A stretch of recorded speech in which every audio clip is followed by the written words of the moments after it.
Thank you for tuning into Trill TV. And today I have none other than DNation in the building. And so, I just want to know what's going on. I know you're working on your new album that's coming out. So that's what you're here in the studio. You're working on your album, right? New project. I'm saying right now we're in the midst of working on the album. My new mixtape's actually about to come out called Underestimated. Okay. It's coming real soon. So other than that, it's just been a lot of work staying focused on different singles and building the momentum. Nice. I know, because you've been dropping like a lot of singles regularly, right? Yeah. That's a good idea, like just to keep people... just to try to build the engagement, to get people to start paying more attention, so we just be putting different things out there. Right, because I noticed that. I know you're busy. You always got something new coming out. So how long have you been rapping? I've been rapping since I was a kid. Wow, okay. Little kid? On a serious note, I'll say 20s. 20s, But since a kid, I've been rapping. Yeah, that's what most people say, like, oh yeah, when they were kids, but they didn't really take it serious. Yeah, because it started off as a fun thing, right? Freestyling with the friends. So it wasn't that serious at the time. It was just a pastime. Honestly. Right, a hobby, like just the thing you did. Yeah. So what was it that made you say, okay, I'm gonna stop. I'm gonna really start taking this serious and see how far I can go with it?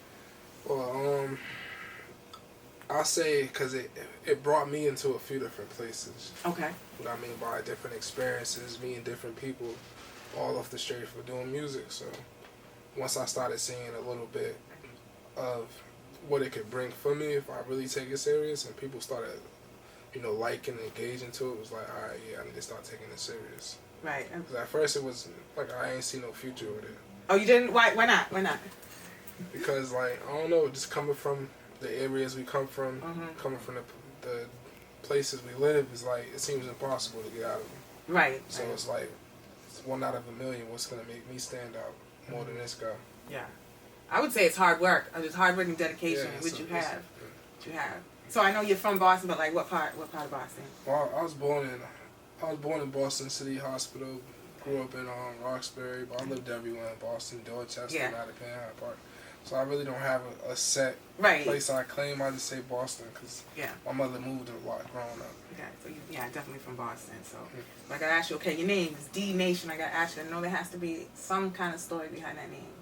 How'd you get that name? Well, originally, my original rap name was DNation. DNation, okay. And back in the day, 50 Cent and them came out, and they had a person named what was his name?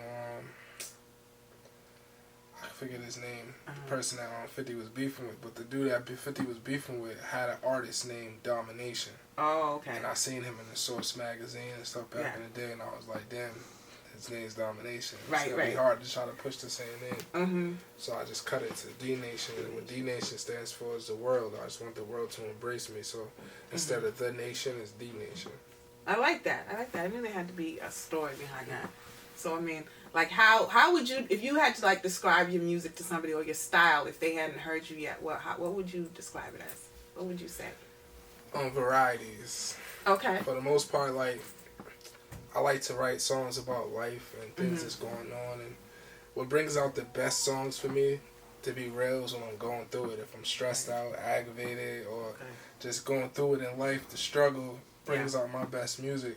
But varieties is the reason why, because it's all about my mood. It's all about what I'm thinking and how I feel, and that's how the music tends to, change. Like the mood changes. So, like it reflects what you're going through. So it's a variety of different types of sounds and different types of music. I like that. I like that because if you have a variety, you're going to be able to reach more people. Yeah. You know what I mean? Not everybody's into one same sound, the same style, and you need that variety, and you need to be versatile. Plus, I appreciate that, like you said, a lot of times the stress is where you like the most creative.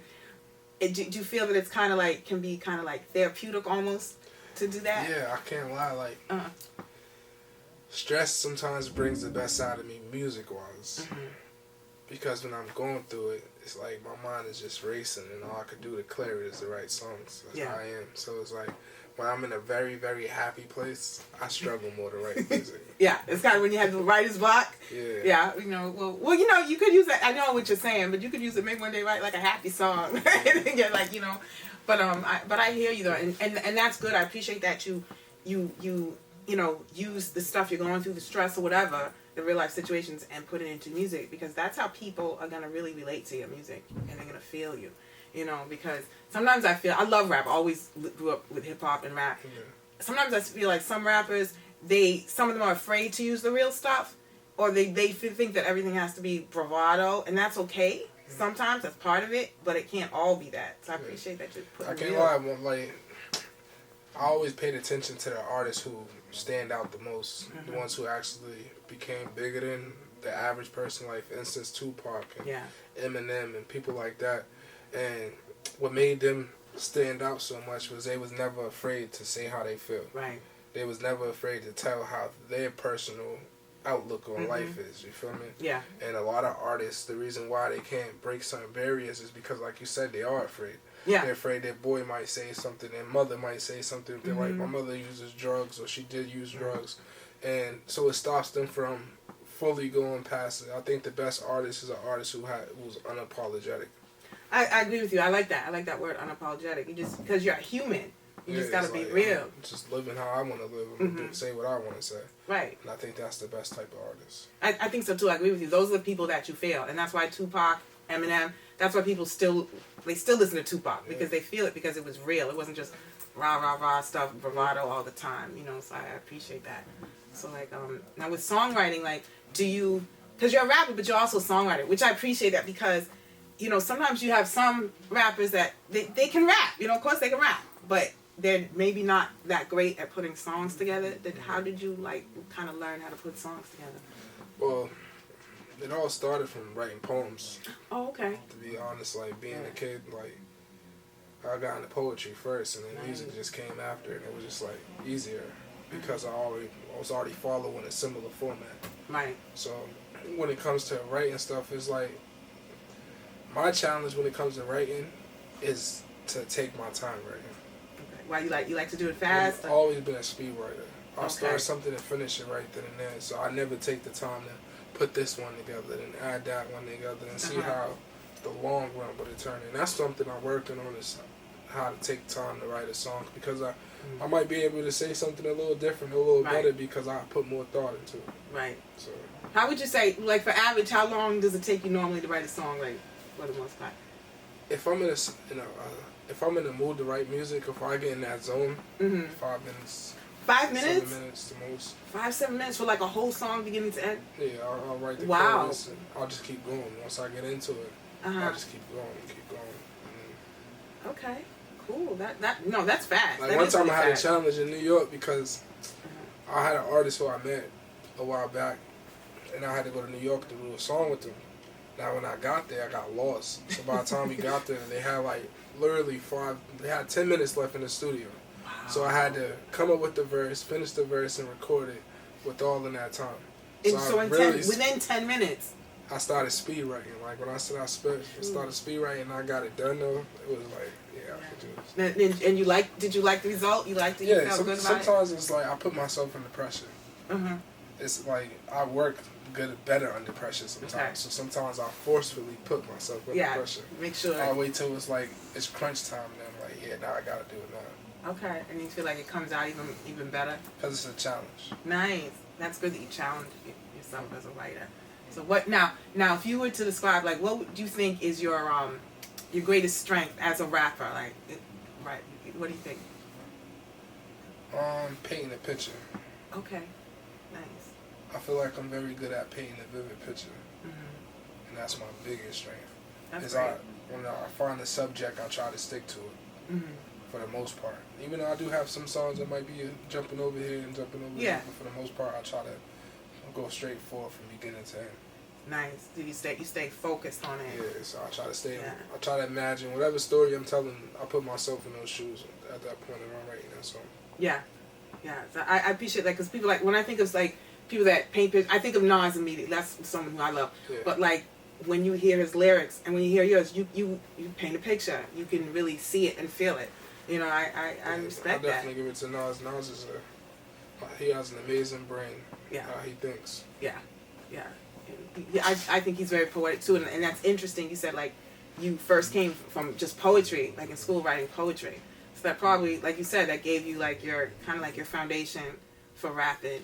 You know? It gave me the outlook before rapping. You feel me? Like how I got into it originally was because my brother decided he wanted to be a rapper.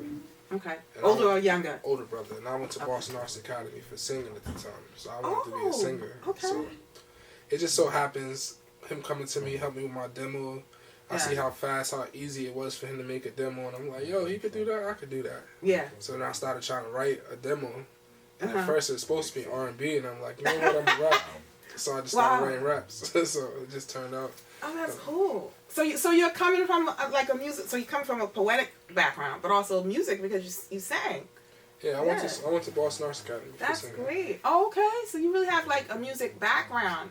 That really, I'm sure that really. How do you think that helped? That was my first dream. Was singing. Honestly, I heard Boys and Men. How do you go to the end of the road and then go from there? Okay. I wanted to do that. Wow. Then you discovered rap. So, but now, do you feel like, would you ever sing a little on your records? I do sometimes. Okay. I harmonize a little bit. I'm like not the best singer though. Like back in the day when I was younger, I was way better. But nowadays, it's like I'm not. Right, but I do harmonize on certain songs. I like that. I try to do that. Are we gonna hear more of that, like on your latest project? Yeah, it's a lot of it on my new project. Oh, nice. Okay, so do you sing hooks or what? A little bit, hooks, bridges. Nice. Okay.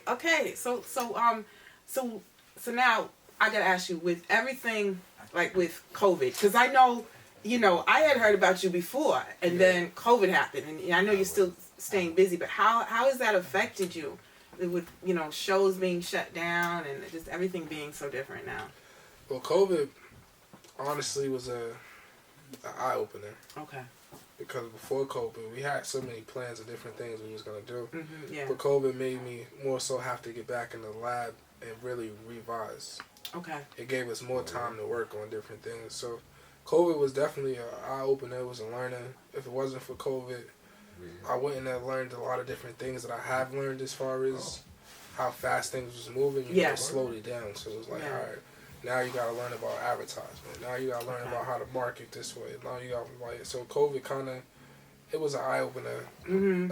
Basically, something now you got to work through your dynamic because you're stuck in one box. So if you want to get out of it, how you gonna figure it out? So COVID, it was a gift and a curse, if you ask me. Yeah, and in a lot of ways, I've talked to a lot of artists, and I always ask them what it's been like. And a lot of them say what you say because it kind of forced you to focus on different things and learn how to maneuver a little differently, So, but hopefully, I'm looking forward to everything like opening back up. Yeah, I would love for the world to be back to normal. Yeah, I know that'd be nice. That'd be nice. So, now, so you started with I know with poetry and everything, but like, how would you describe, like, say when you're writing, like, do you start with a beat first, or do you hear a beat, or do you hear a melody in your music, or? Well, most times it depends. Okay. There's been times when I had no access to beats and I just sat down and came up with songs just beating on a table. Okay. Now, but for the most part, it always starts with a certain rhythm to start a song. Like, I'll hear a certain melody inside the instrumental, or I'll just think of a certain tone and I'll follow that. So you hear it up here? Yeah, like when I hear a beat, every beat to me tells its own story. Okay. So when I hear a beat, certain beats give me the chorus. It's like, I hear it like, oh, dude, it sounds like it's saying that and it's a beat. Yeah. Then I write it down, and next thing you know, I just keep going from there. But most times it starts with whatever the melody is. Okay. So sometimes I'll start with a verse, sometimes I'll start with a chorus. So kind of just depends. Yeah, it depends. So do you write like in the studio, like here in the studio, or it could be anywhere? Most times I write at home. Okay, all right. I've written in the studio before. It came out pretty good, but eventually I want to get to a point when I'm not writing. Okay, I've heard some other rappers say that. So you want to get to that level where it's just... It's because it's like, a lot of artists these days, they don't write, but that's all depending on how much access you got to a studio. Like, once you have a home-based studio, I could literally go into a booth, say a few bars, leave, come back, add a few more bars, and build my songs that way. Right. Instead of really having to take the time to write, which helps too, but a lot of these artists in the industry these days, that's what they focus off of. They'll be like, I don't write, I never wrote. It's not that they don't write. They punch in. Okay. I hear what you're saying. Because they have that access available all the time. They could go into the booth and say 16 words, walk out, come back, say another 18 words, and just build it that way. I never thought of that. That makes a lot of sense because they have the access to do that. Yeah, sometimes it's more smoother because you're coming off your inspiration. Mm-hmm. You're coming off your feeling or your mood or how you felt right then and there. Like, I might have felt some type of way walking outside, came in the studio, went in the booth and just said a few words and like, yeah, all right, this is the energy I'm bringing to that. So it kind of helps because you're not forcing the energy. It's more natural. Nice. Okay, that's good. That's great. That's great that you have all that here. And you have a great hours in there. We're gonna get some shots in there, but that's a great studio. That's like that's the man right there, Drew. Yeah. So now with your new album or your new project coming out, what if you were to describe it? Like what is it? What are you trying to say? Do you have like a theme of trying to say, or what are most of these songs about? What are you trying to say to people? Well, the name of the mixtape is Underestimated, and the reason why is because I felt so underestimated for a long time. So this is a chance for people to see the musical side, the lyrical side, but more so like just a fun side. So it's a little bit of everything. It's a little hyper, it's a little slow, but it's just all around musical. Mm-hmm. And I'm super excited about this mixtape. I feel like this mixtape is going to set a stone before the album comes because we're working on the album as well. So you're working on both at the same time? Well, the mixtape is almost ready or it is ready? The mixtape's just about ready. Okay. The album's still in the making, but it's coming. That's cool. I like that you got all this music coming out at one time. So now how did you go about like that? Like why did it come out that way that, okay, you have this mixtape and then you're also still working out this album and what is it going to be like a 1-2 punch? You can bring it out like that? Yeah, well, it's all going to build momentum to the next thing. Okay. And it's like, I'm just following the blueprint that my team put together. Okay.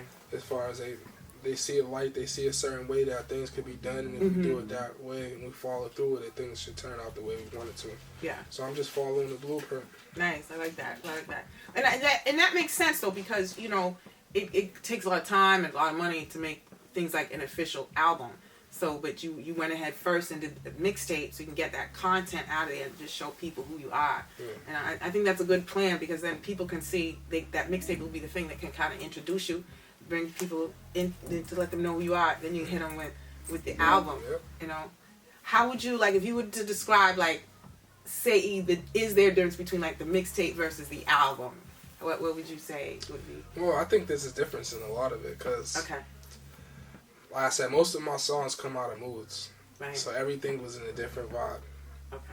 The mixtape right now was recently, I'll say it was more so, it's going to be more like a summer vibe. Okay. The album's more so like all the time vibe. Like, it's just a household vibe. That's how I can say it. Like, okay. So the album's more so serious. It's like just breaking down life. The mixtape's more so bringing you through different experiences, but on a roller coaster ride. Cool. So I'm looking forward to hearing both. I'm excited. I look forward to everybody being able to hear it. I look forward to being able to blast it in my car and share it as I drive. So. Right. So now, would you say so I know the process is different from making a mixtape and an album. What would you say would be more challenges? What were some of the challenges that you went through creating an official album release as opposed to a mixtape? Well, the album is all about having the right songs. So it is a challenge because sometimes I think every song is the right song. Right. And they be like, nah, that's not it. Yeah.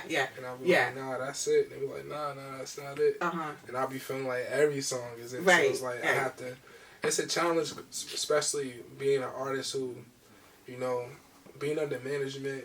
Not for a while, I didn't have management, so I was so used to doing everything by myself. So you become stubborn in certain ways. So it's breaking out of that stubbornness. Like, even though I think this is the best song, it's not gonna work. I'll save it for something else. So you feel me? So it's like that's the biggest challenge is just having the right songs for the right times and learning what works and what doesn't work.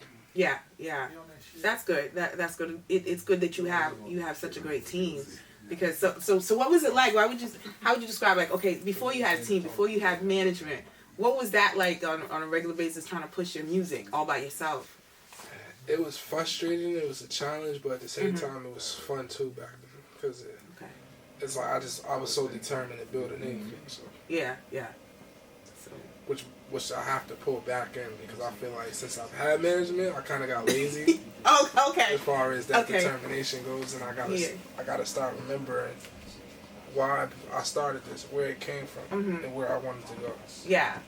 So, so you feel you got it. Well, I know you still have that hunger. You still just hungry, getting but too comfortable. That's what it is. Yeah. Like comfortability. Like every Saturday I go to the studio. Right. Compared to like back in, I used to wish I was in the studio every single Saturday. You feel me? So it's like I had to start taking advantage of the opportunities I have. Well, you are, but it must be. But so now I gotta ask you though, like so how long did you go first without having management and just really being on your own out here with your music? How long was that? Oh, wow. I'd say for a good few years. Yeah. I started off doing that. Wow. You know, my first ways of doing music was looking for open mics, going in the papers, looking for where they have open mics, or calling different venues to see do they have open mics, and I just started performing. Yeah. What do you love about performing? What do you like? I like the feeling. Uh-huh. I like the reactions that people give you, just the feeling of having people's attention. Yeah. And them vibing to something you created. Yeah, that must be a really good feeling. That's like the best feeling to me in the world. Like I like writing songs, I like recording, but being on stage to me is a better feeling than anything. Right, because you're getting that immediate feedback, you're connecting with the audience. It's like you said, something that started just as a thought in your head, and you got it on paper, then you recorded it, you put it out there, and now other people are reacting to it, you know, and off of something that just came from here. That's what's the beautiful part about it. Especially, like, I can only imagine how it feels when you get to the point when people around the world know your music. Just to, like, I was reading 50's book years ago, and he said the first time Dr. Dre grabbed him, he brought him to China. Wow. Now, his mixtape was already out there. He never been there before. So he's out there performing, and everybody's saying his lyrics word for word. But then after the show, he went to have a conversation. They don't even speak English. But they still could say the words. They could say his words word for word. And to me, that feeling right there has to be one of the best feelings in the world. So I strive to one day have that feeling. Yeah, that's amazing, because music really is universal. Because you said people all on the other side of the world don't even speak English. They understood what he was getting across just from the feeling, just from the music. I mean, you'll get there. You'll get there. Yeah, that's my plan. Like, yeah. I don't know. Like, I feel like if I do it right and if I stay focused, there's nothing that can stop it. Right. Yeah. Only you could stop it. I mean, you're not gonna do that because it's all you. You know. So, but now that you have a team, but I gotta ask you, how did you link up with your team? How did that come about? Well, it originally started because, you know, Rusty had the radio station, and he was doing every Saturday. It was either every Saturday, every Sunday. He was playing local artists. Yeah. And I used to send my music into him all the time. Yeah.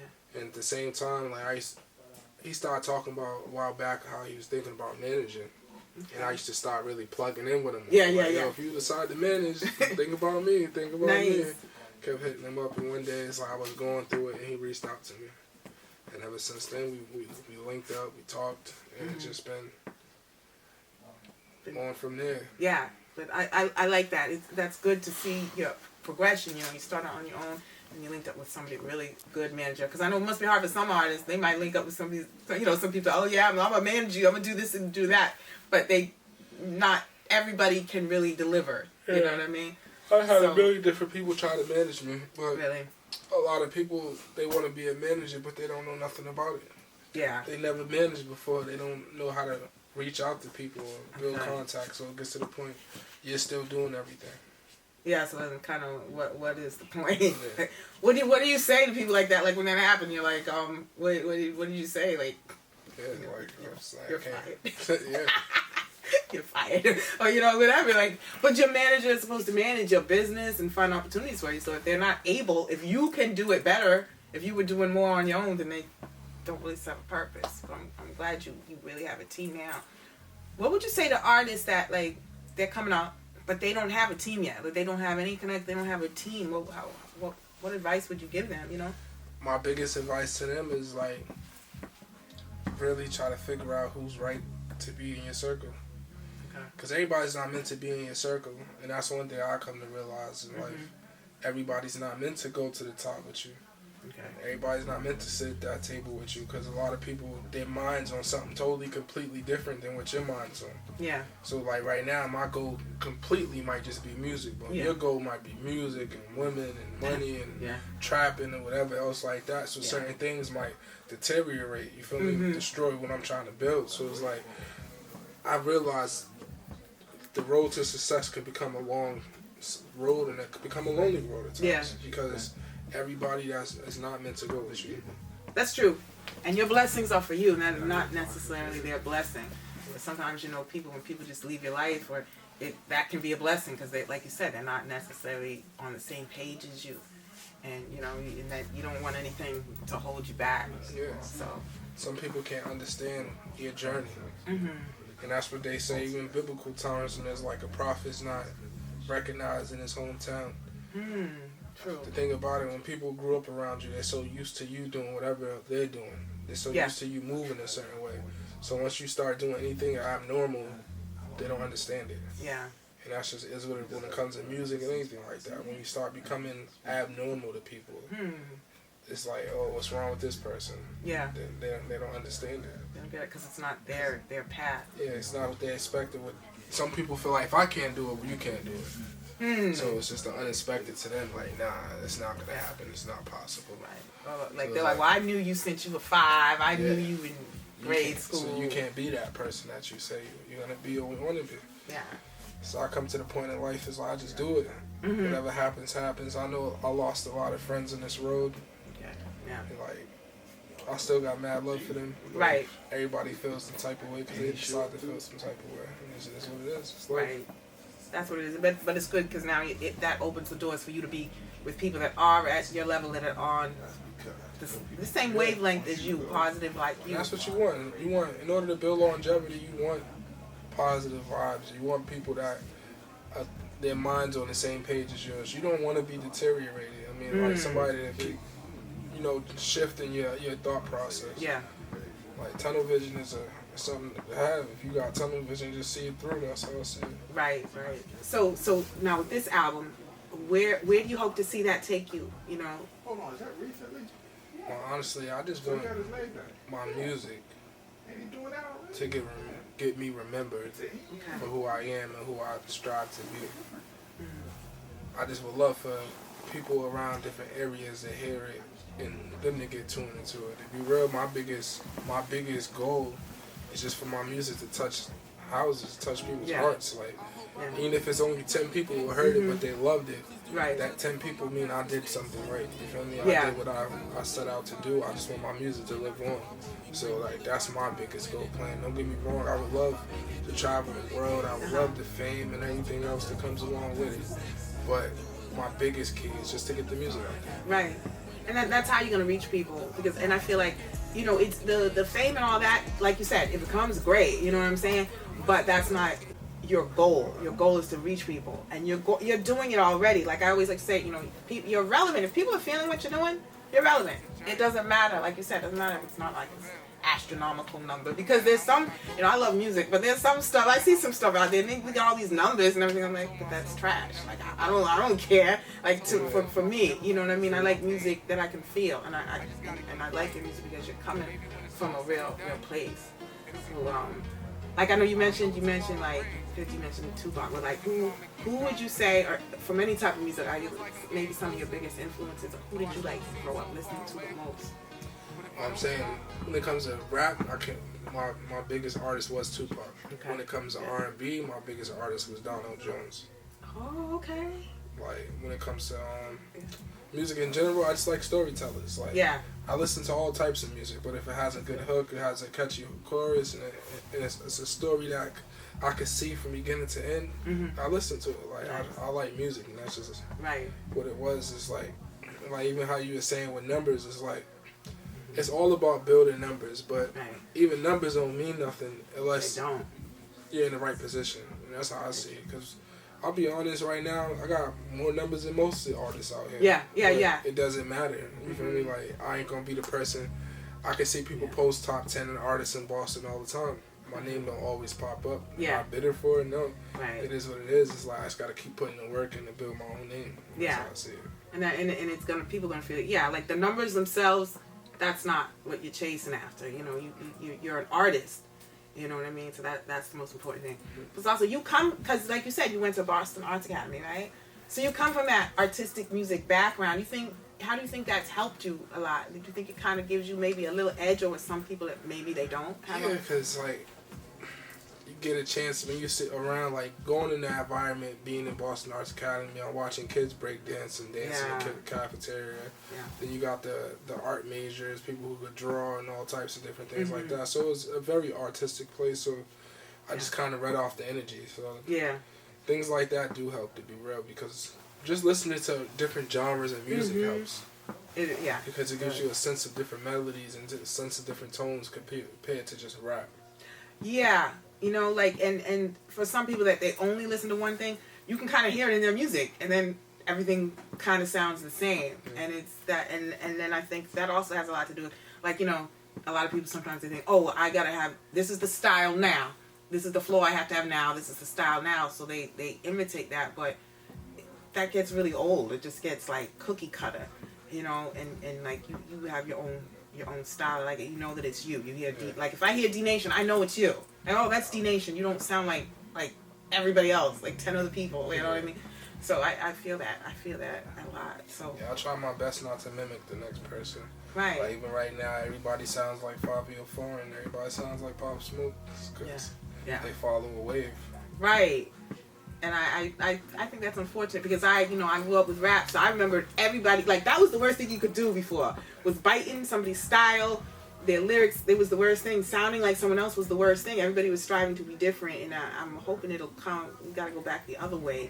Yeah. You know, it always changes. Yeah. Hip hop always shifts, so it's gonna shift again. That's true. I agree with you. Like, I feel like it's going through a little period, right? And we went through a little period, but it's kind of whatever, going crazy. But I think people are just gonna be like, well, okay, we're getting tired of this. We want to hear the real stuff It's again. gonna die out. It's gonna die out. I agree with you. But and I feel like the real young generation, they're gonna be listening to that. Like, okay, they're gonna be looking for something new, something that's unique. They're gonna. I think it's gonna go back to like being pure. I think so too. Yeah. It's gonna get more lyrical, I think so. more substance. Yeah, I think it is. I think it has to, because it went too far the other way. I think it has to go back to substance and. Yeah, because right now there's no substance. People rapping about anything. Yeah, it's crazy. It's crazy. I like that you have substance and everything. So like now when shows really do come back and you start coming back to shows, like what do you like with shows? Do you still get nervous? Always. Yeah. Always. I think I'm always gonna, like, no matter how much shows I do or how big I get, I'm always gonna have that rush before I perform. Yeah, like your heart starts beating. Yeah, it's always gonna be like that. Yeah. Yeah. Now I've been doing shows since I was like 14, 15. Wow. And I still feel that. Still feel it. That's dope. That means you really love what you're doing because you're still excited about it. Yeah. Because it's a good kind of nervousness. So now when you first started doing shows, now did you start with singing first, doing shows? Yeah. Really young? So you started singing first. Yeah, and then so that was what type of shows was that? Well, talent shows as a kid. Okay. I got up there singing Donald Jones or Tyrese or anything back then. Okay. Now it got to the point and I started rapping, so it changed it a little bit. Right. But that's what brought the comfortability for me being on stage already, was being young, trying to sing at talent shows and stuff like that. So I've been got ready to stage for a long time. Oh, good for you, because I know like you have that background, so you already have that. That's half of it right there, because I can imagine if you just starting to rap and then going on stage too at the same time, you could forget your lyrics or something. Now how do you do that? Now I know you got a ton of songs, so what is that like? I love rappers, and I listen, like, people that really can rhyme, like you, like, they have so many lyrics. What is that like? How do you, like, I'm asking, how do you keep all those lyrics straight? Because I'm thinking, do you get mixed up in songs? It can happen. Really? Yeah. Wow. Certain songs have similar cadences, so it definitely could happen. But it's all about listening to your music and knowing your music. Once you start to learn and know your music, you'll be good. Yeah. So now how long, okay, like say you write a song, how long would you say it takes you to like get to the point? Because I know you got to memorize your own stuff, even though it's yours. You still got to take time to memorize it, right? Yeah, I can't lie. Like for the most part, I memorize songs as I'm writing them. Okay. Because I'm constantly repeating the verse as I'm writing it down. Okay. So if I'm saying 2 lines, so and so, I'll keep saying so and so, so and so, so and so, so and so. So I'm writing it. Okay. So by the time I finish the verse, I memorized a lot of it because I was already repeating it over and over. Hearing it and you're playing it in your head over and over again. Okay. So but you like okay, I'm sure you have like you got a bunch of songs, you got a mixtape, and you've been doing this for a while. So you like say you're doing a show and you're gonna do, you know what your set is, but you have like some songs maybe from way back that you know are real popular, like your hits that you know the audience is gonna want to hear. Do you have to like go back and like remember those lyrics again or practice it again or? Yes. Okay. You always want to refresh your memory because it might have been a while since you heard it and you listened to a whole bunch of other stuff. So yeah. It's always good to refresh your memory. Okay. Some songs you'll never forget though. There's songs that from my childhood I could just rap and I'll never forget it. Even though I still would like to refresh my memory. Yeah. Some songs you just never forget. It's a party, so when you get on stage, it's like it's just natural. It just comes out, even though you have. It's like having a conversation. Okay, that's cool. That's interesting. Having a conversation, I like that. Cause I think about that sometimes. Like I watch rappers, I'm like, you know, your mind has to be really sharp because you have to remember all those lyrics. Like I've done some acting and everything, and I did stand up, so I had to like memorize my own material. So, but I'm thinking, but with a rapper, you have that many more. Cause even, you know what I mean. So that has to be a challenge, but you do it. Yeah, it's like going to school nursery rhymes. Okay. As a kid, they have you sing something. You sing it a few times, eventually you know it. Right. So it's all about the repetitive, like to be repetitive. The more you hear it, the more you hear it, the more. Same way how everybody gets tuned into songs on the radio. True. The radio keeps playing the same songs over and over and over again because it forces you to memorize. Right. It. That's true. It gets in your brain. So you just make yourself. Eventually, you're singing it. You're like, I didn't even like this song. I'm singing it now. Right. Yeah. I get. Yeah. It starts playing in your head. You're like, why is that song in my head? That's true. So like, okay. So I see like you get your own merch here. You got DNation here now. Now, what else and what you got on the back? Show everybody what you got, because I know you got something on the back. It's my label, my management group, TPG. That's nice. So now can people order this? Like, could I order that hoodie? Oh, pretty soon. They not out yet. Oh, okay. All right. So you got, soon. Nice. So you got t-shirts too? Yeah, I'm wearing a t-shirt too. Well, let's see that too. We got to see it all.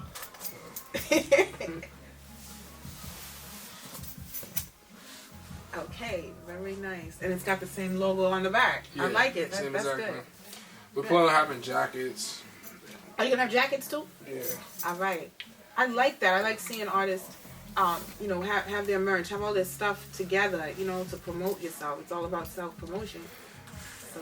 But I'm pretty sure most of the merch is going to come out when the album drops. Okay, that makes sense. Yeah, that makes sense. And so now when the album drops, wait, when is the album? First, let everybody know, when is the mixtape, when is the album? Well, it's going to come gradually together. Like, okay.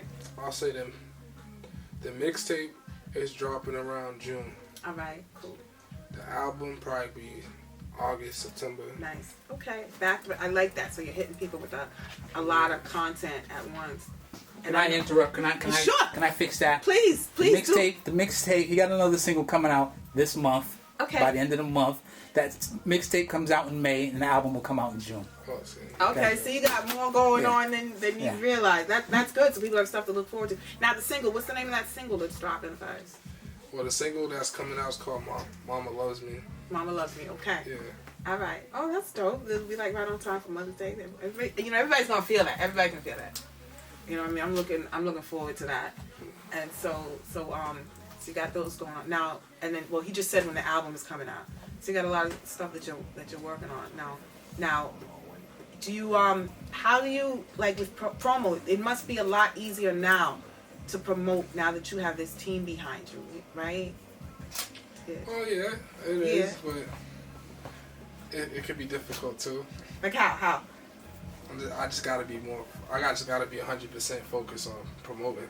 Okay. Yeah. Okay. It's the reaching out to people like you never talked to. It's about breaking out of the circle of the same people. That's the biggest difficult part. Would you say you're kind of shy? Sometimes. Yeah. Not all the time. Yeah. It all depends on the situation. Okay, I can see it a little bit because I've talked to a lot of artists, and a lot of artists I notice, like in person, they can be kind of shy and soft spoken, but then when you get on stage, it's just this other person. I'm a totally different person. Yeah, I see that a lot. Like, so what? Like, when you're like you said, you still get nervous because you're excited. What is that like? Like before you go on the stage, what something take over? What happened? It's like mentally, you gotta tell yourself. Off stage, you could be Jermaine. On stage, you gotta be DNation. Right. Okay. So it's like I have to transform into a different person on stage as far as bringing out to give you a show. You feel me? Right. And that's always been the best transformation with me is on the stage. Like I can get on the stage and I just feel like I run the whole place now. Yeah. Yeah. And you are when you got the crowd in front of you. You are running. Okay. Yeah. So that's how I always looked at it. Yeah, it is. So okay. So now what else? What you got? You got the mixtape, the album, and that's coming soon. And hopefully we're gonna get shows and everything.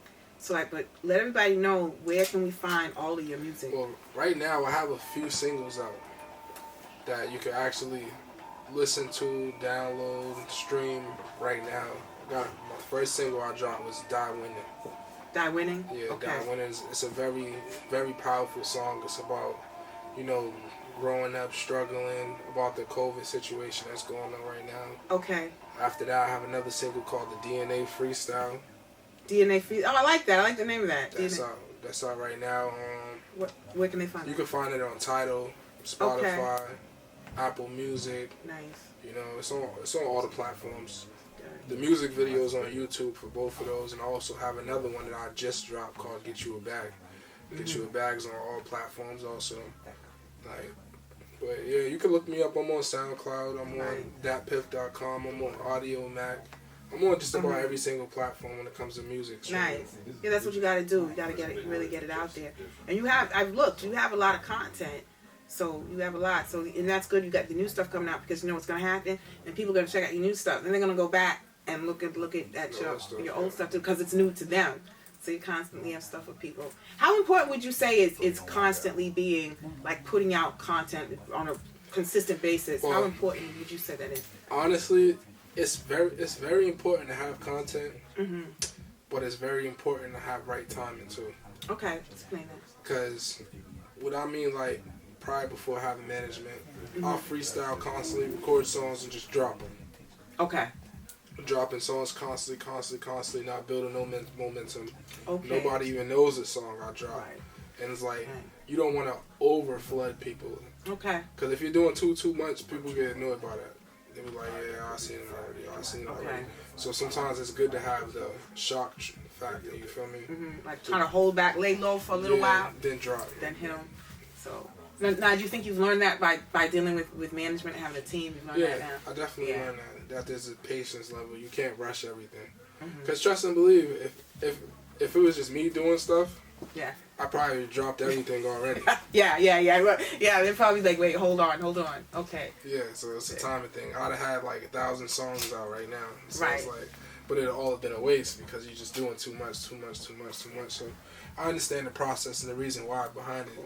So it is important, but you still want to pace yourself. Right, and you want to give people a chance to like kind of digest the other music. They like, okay, it's all new to them. They want to listen and get used to it. If you just keep hitting them with stuff like, it's too much. It's too much. They can't like enjoy it.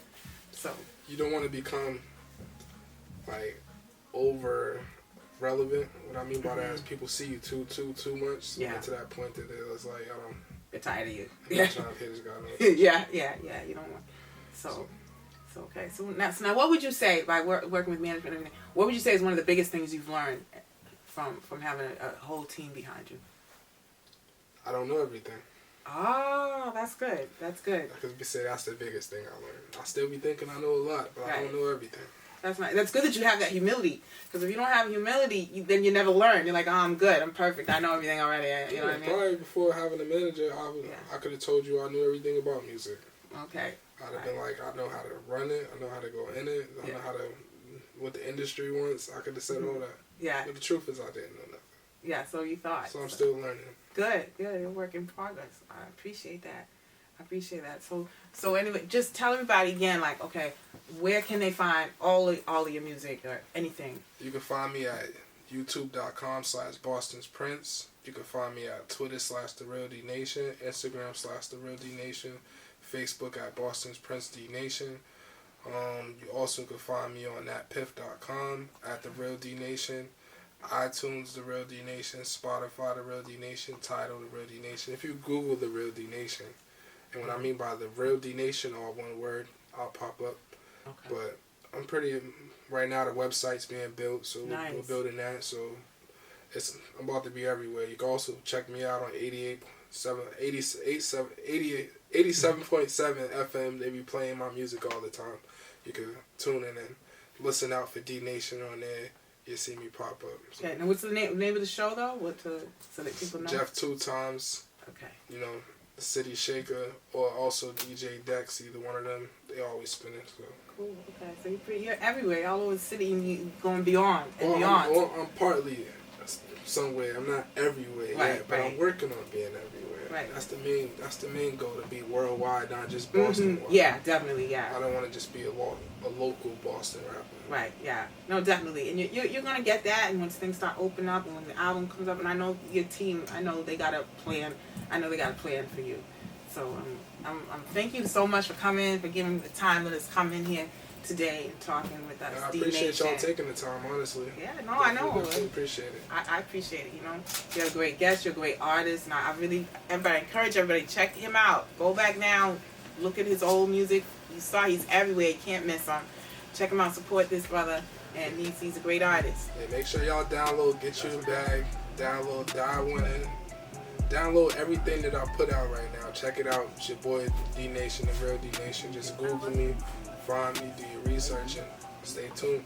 Yeah, thank you for tuning into Trill TV. You know where to find Trill TV, Patton Scott Trill TV on YouTube. Thank you so much. Peace. There's money out here. You act like you scared to snatch it while it's up for grabs. Instead of just bitching while niggas is living, man, you should go get you a bag. Niggas be mad cause they looking bad, and I get a fast to go get a bag. You chasing ass, I'm getting cash. You walking by.